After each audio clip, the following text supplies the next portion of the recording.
Alô, tudo bem?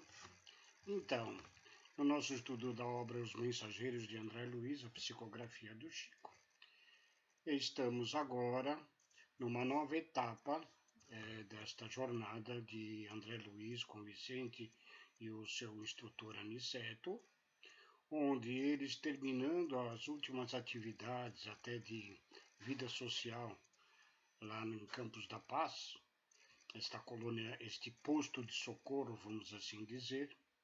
Nesse novo capítulo, André Luiz dá início a uma nova etapa da obra, denominando o capítulo 33 A Caminho da Crosta. Tá? Então nós vamos ver os percalços da ida agora dele, saindo do posto de socorro e dirigindo-se diretamente para a crosta terrestre. Então vejamos o que nos diz André. Após nos refazermos pela manhã, considerando a viagem ainda longa, despedimos-nos comovidos. Pelo menos, quanto a mim, podia afirmar que me afastava com mágoas tão bela as lições ali acolhidas. Alfredo e a esposa nos abraçaram sensibilizados, desejando-nos jornada feliz e êxito no nosso trabalho. Vários amigos da véspera estavam presentes, saudando-nos jubilosos. Tomamos o carro agradavelmente surpreendidos. Ser-me-ia muito difícil descrever a pequena máquina que mais se assemelhava a pequeno automóvel de asas a deslocar-se impulsionando por fluidos elétricos acumulados, né? Eu quero entender aqui, a gente ainda não lembra e não tem conhecimento exatamente das forças da natureza no universo como um todo, né? Mas quando ele diz movido por fluidos elétricos acumulados, eu quero entender que é uma bateria, né? Que nada mais é uma bateria que condensa, que deixa acumulada a energia para depois ser utilizada, assim como numa pequena pilha, ok? E hoje, na nossa sociedade, nós já começamos com veículos em níveis comerciais, veículos movidos tão somente a estas baterias, a esta forma, os carros elétricos, ônibus elétricos, né? Que é um processo evolutivo na nossa civilização, né? Eliminando-se aos poucos, gradativamente e precisando urgentemente largarmos os combustíveis fósseis para se utilizar destas energias renováveis e limpas, né? Nesse sentido. Então aqui eles pegam esse pequeno automóvel de asas impulsionada por fluidos elétricos acumulados. No tempo de André Luiz, no plano espiritual, acho que ele não tinha conhecimento de que seria talvez uma bateria. Sempre atencioso, no entanto, Aniceto explicou: eu aceitei a cooperação do aparelho não porque os desejava escravizados ao menor esforço, mas porque a permanência, embora que ligeira, no posto de socorro constitui ensejo dos mais frutuosos à aquisição de conhecimentos necessários. Receberam vocês lições intensivas relativamente aos nossos irmãos perturbados e sofredores, bem como sobre os efeitos da prece. Desse modo, temos nosso expediente bastante adiantado, considerando que se encontram ambos em tarefa de observação e aprendizado acima de tudo. Desde a obra O Nosso Lar, de André Luiz, né, a gente vê que no plano dos espíritos, essas entidades tidas como instrutores, como coordenadores e governantes, né, eles se utilizam de todos os recursos de uma forma bastante prática, no sentido de se aproveitar o máximo de tempo para fazer-se aquilo que se é necessário. Da mesma forma que Aniceto, que lá no começo da obra convidava André e Vicente a uma viagem de aprendizado, de treinamento, né, e ao mesmo tempo de trabalho e de assistência aos seres humanos encarnados, e também aos desencarnados, como nós vimos por socorro. Então, aquilo que nós imaginávamos no posto de socorro, uma pequena parada, no sentido de um refazimento, de um repouso, a Aniceto utiliza essa mesma situação para maior treinamento e aprendizado dos dois companheiros, a qual eles se encontravam sob o amparo de Aniceto. E assim eles desenvolvem estes trabalhos, estes treinamentos, estes ensinamentos, tanto de uma forma saudável, rápida e segura e bem proveitosa. Continuando, depois de pequena pausa, Aniceto continua. Não creiam, talvez, que possamos aproveitar a máquina até a crosta. Calculo que só poderemos voar até o meio-dia. Em seguida, prosseguiremos a pé. Aniceto calou-se por instantes, sorriu noutra expressão fisionômica e acentuou. Isto, porém, acontecerá somente enquanto não hajam vocês criado asas espirituais que possam vencer todas as resistências vibratórias. Semelhante realização pode não estar distante, que é o processo de volitação dos espíritos. Dependerá do esforço que desejarem despender no trabalho aquisitivo. Todo aquele que opere e coopere de espírito voltado para Deus pode aguardar sempre o melhor. Não é promessa de amizade, é lei, é merecimento. Àqueles que se dedicam ao trabalho enobrecente, ao trabalho que dignifica, né, têm direito a essas benesses, né, não por dádiva divina, mas por merecimento, por obtenção segundo suas próprias obras. O pequeno aparelho nos conduziu por enormes distâncias, sempre no ar, mas conservando-se a reduzida altura do solo. Esta imagem que André Luiz aqui nos traz, conservando-se a pequena altura do solo, nos faz lembrar naquela fita, no filme Star Wars, Guerra nas Estrelas, né? Que exatamente há um veículo que, sem rodas, se desloca com grande rapidez, né?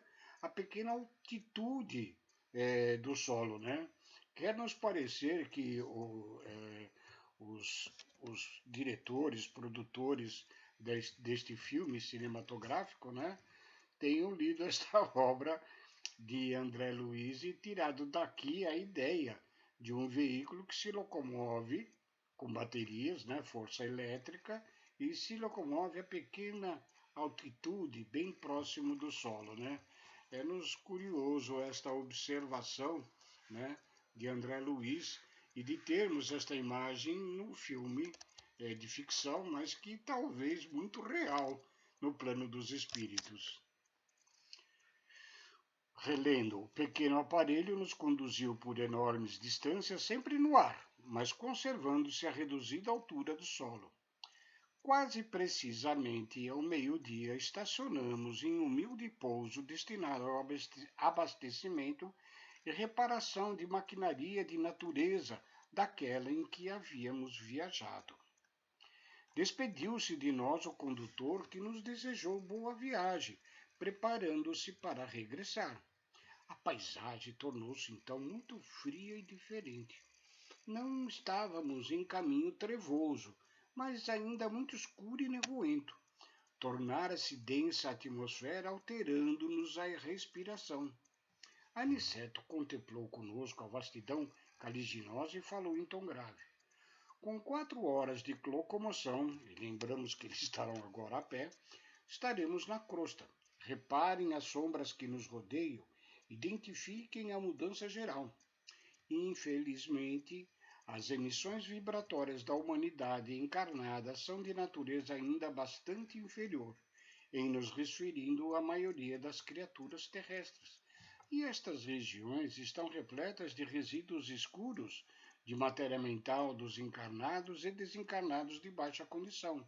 Atravessaremos grandes zonas, não propriamente tenebrosas, mas muito escuras ao nosso olhar. Daqui a 2 horas, porém, encontraremos sinais de luz solar. Vejam que as emissões vibratórias da espiritualidade desencarnada de baixa condição de elevação espiritual e nós mesmos encarnados, né, transmitimos ondas mentais de de baixa vibração, provocando no entorno do orbe terrestre, né, estas paisagens mais escuras, mais densas, né, onde muitas das vezes se dificulta a passagem dos espíritos que vêm aqui a trabalho auxiliar os homens encarnados. Sigamos com a história.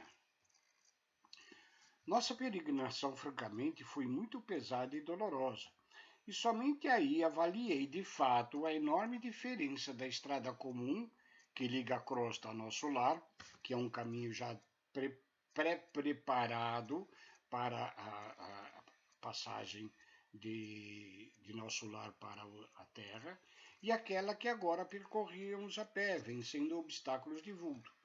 Imaginei comovido, como dizíamos há pouco, o sacrifício dos grandes missionários espirituais que assistem ao homem, compreendendo então quão meritório lhes é o serviço e como necessitam disposições especiais e extraordinário bom ânimo para auxiliarem as criaturas encarnadas de maneira constante.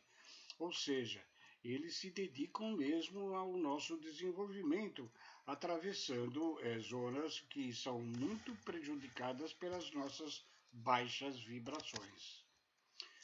Os monstros que fugiam à nossa aproximação, escondendo-se no fundo sombrio da paisagem, eram indescritíveis e, obedecendo a determinações de Aniceto, não posso ensaiar qualquer informe nesse sentido, a fim de não criar imagens mentais de ordem inferior no espírito dos que acaso venham a ler estas humildes notícias. Nós vimos na abertura ou nos primeiros capítulos do livro Nosso Lar, né, quando André Luiz permanece no umbral, ele cita lá já estas formas monstruosas, né, que são espíritos que têm o seu perispírito, vamos dizer, deformado por condições muitas vezes de maldade, de ignorância e de prática de prejudicarem outros espíritos, né?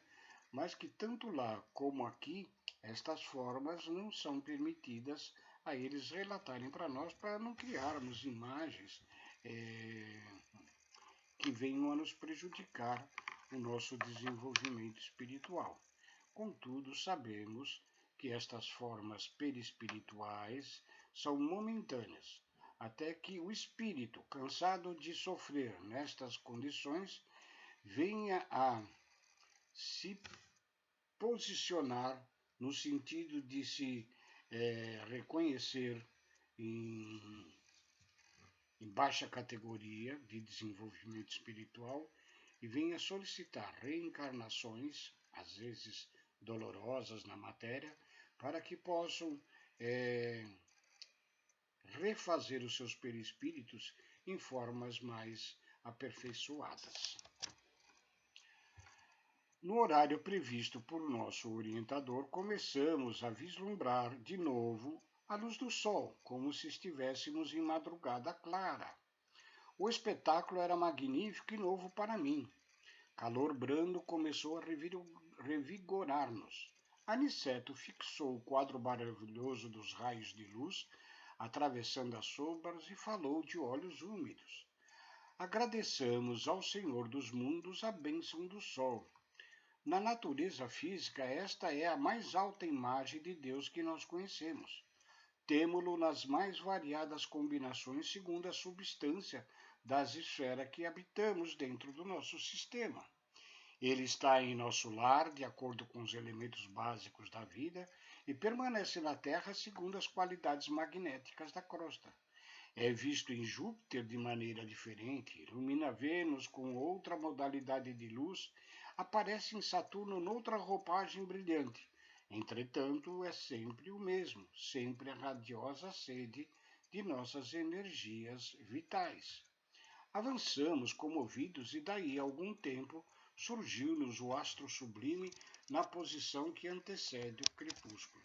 Temos para com nós, em diversos estudos a respeito dos planos espirituais, né, ser talvez o Sol, a fonte nossa de luz, calor e vida, e de outras formas para outros orbes dentro do nosso sistema solar, e na imensidão do universo, cada estrela em si, né? São dádivas divinas, estas estrelas, estes sóis, né? De moradas de espiritualidades altamente desenvolvidas, que delas emanam as suas vibrações amorosas em direção a todos os orbes habitados, né? Então, aqui na expressão usada por Aniceto sobre ser o Sol uma das imagens no plano físico mais próxima de Deus, é bastante significativa. Outras vezes, viajando sempre através da estrada luminosa e fácil de ser percorrida em vista das possibilidades de volitação, não fizera maior reparo. Agora, porém, que atravessara névoas compactas, anotava diferenças profundas. A certa distância surgia a Terra, não na forma esférica, porque nós nos achávamos não muito longe da crosta, mas como paisagem além a interpenetrar-se nas extensas regiões espirituais. O sol resplandecia rumo ao poente como enorme lâmpada de ouro. Aniceto, que parecia alegrar-se sobremaneira, exclamou: estamos na zona de influenciação direta da crosta. Podemos, doravante, praticar a volitação utilizando nossos conhecimentos de transformação da força centrípeta. A luz que nos banha resulta de contato magnético entre a energia positiva do Sol e a força negativa da massa planetária. Prossigamos. Não tardaremos a entrar no Rio de Janeiro. Como já tínhamos dito na obra Nosso Lar, colônia de Nosso Lar, ela está ligada junto ao orbe terrestre nas regiões que abarcam uma grande região do Rio de Janeiro, o estado do Rio de Janeiro, a cidade, né? E ampliando-se. Ela não tem as mesmas fronteiras que tem o estado, mas é uma região que abrange toda esta parte do nosso país. A esta altura assaltou-me o desejo de perguntar alguma coisa relativamente à direção. Como nos orientaremos? Indaga André curioso. Antes de tudo, respondeu o instrutor, é preciso não esquecer que nossas colônias estão situadas no campo magnético da América do Sul, no nosso planeta. Qualquer bússola seria sensível de agora em diante, mas no nosso caso é indispensável educar o pensamento e orientar-nos dentro da energia que lhe é peculiar, ou seja, no campo dos espíritos, né, eles têm um próprio direcionamento, né, pela própria mente. Na matéria, pelos aspectos físicos do nosso próprio planeta, né, nós podemos utilizar os recursos da bússola, ok? Empregamos de novo a capacidade volitante e dentro em pouco as matas de Petrópolis estavam à vista. Né? Mais alguns minutos e penetrávamos as grandes artérias cariocas. Por sugestão do instrutor, abeirávamos do mar em exercício respiratório de maior expressão. Né? Quem conhece ali o Rio de Janeiro, né, sabe que nos parece que, de fato, né, pela descrição de André Luiz, os espíritos vêm vindo do alto para baixo na crosta terrestre. Porque Petrópolis, que é a primeira vista que eles têm, né, é uma cidade serrana, ela fica lá nas serras do Rio de Janeiro, né? Então eles primeiro avistam as matas de Petrópolis, né, cidade de Pedro II, Dom Pedro II, o nosso antigo imperador, e depois ele já vem para a parte de baixo, atingindo as artérias, as estradas, as ruas da cidade do Rio de Janeiro e aproximando-se ao mar. Então a ideia que André Luiz nos traz é de vir de cima para baixo, ok? Vicente e eu estávamos positivamente exaustos. Reconhecíamos que o esforço fora significativo para as nossas escassas forças. Indiferentes à nossa presença, os transeuntes passavam apressados, de mente chumbada aos problemas de ordem material. ronfonavam ônibus repletos. A grande Baía, aqui a Baía de Guanabara, evidentemente, figurava-se nos cheias de forças renovadoras. Quando se acendiam as primeiras luzes elétricas, Aniceto convidou-nos amavelmente. Vamos ao reconforto, vocês estão fatigadíssimos. Irei mostrar-lhes que nosso lar tem igualmente alguns refúgios aqui na crosta terrestre, né? Então, após essa viagem em direção à crosta, saindo lá do posto de socorro de Campos da Paz, André Luiz relata esse trajeto que eles percorreram, chegando no final do dia, no final do entardecer, já no início do anoitecer, na cidade do Rio de Janeiro. E agora nós vamos começar a ver exatamente aquela parte aqui. Esta obra, no começo, né, junto com Aniceto, André e Vicente vêm à crosta em aprendizado, treinamento e amparo aos encarnados, né? E aqui no próximo capítulo, Oficina de Nosso Lar, é onde vai ser exatamente este posto de refazimento de nosso lar aqui na Terra. Aqui Aniceto se referiu. Era este o nosso capítulo de hoje e no nosso próximo vídeo estaremos estudando sobre esta oficina de nosso lar na Terra. Muito obrigado, fiquem com Deus e um beijo a todos.